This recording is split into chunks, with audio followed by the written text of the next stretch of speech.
இன்றே டவுன்லோட் செய்து உங்கள் ஃபேவரட் ஷோக்களை என்ஜாய் பண்ணுங்க. ஏங்க உங்களுக்கு மனசாட்சியே இல்லையா?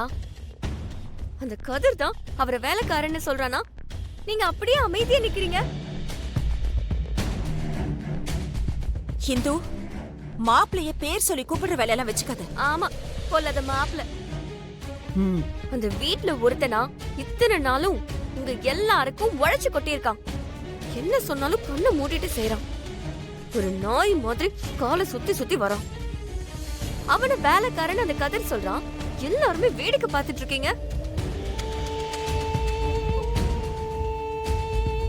அதை விட இப்போ உங்க மாப்பிளைய கதிர்னு பேரு சொன்னதுதான் குறைஞ்சு போச்சா? ஏய், மாப்பிளைக்கு என்ன தெரியும்?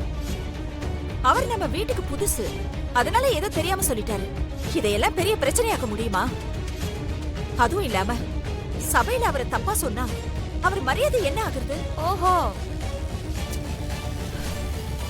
நீங்களும் ஒரு அடிமையா வாழ்ந்து பழகிட்டு இருக்கீங்க. அதனாலதான் கர்ணாவை சொல்றது உங்களுக்கு உறுத்தவே இல்ல. ஏய், இது எங்க குடும்ப பிரச்சனை, இதுல நீ தலையிடாத.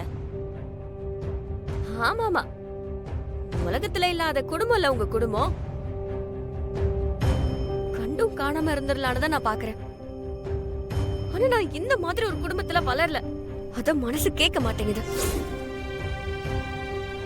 நியாயமா இந்த கர்ணாக்கு நான் சப்போர்ட்டா பேசவே கூடாது. இருந்தாலும் மனிதாபிமானம்னு ஒண்ணு இருக்குல்ல. தப்பான ஆள்கிட்ட சரியான விஷயத்த பேசிட்டு இருக்கா.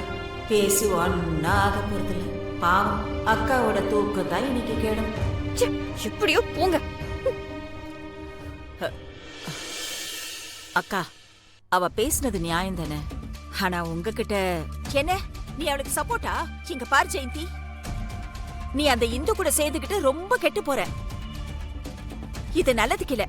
அவருக்கும் உன் புருஷனுக்கும் தெரிஞ்சதுன்னா பெரிய பிரச்சனை ஆயிடும், பாத்துக்கோ.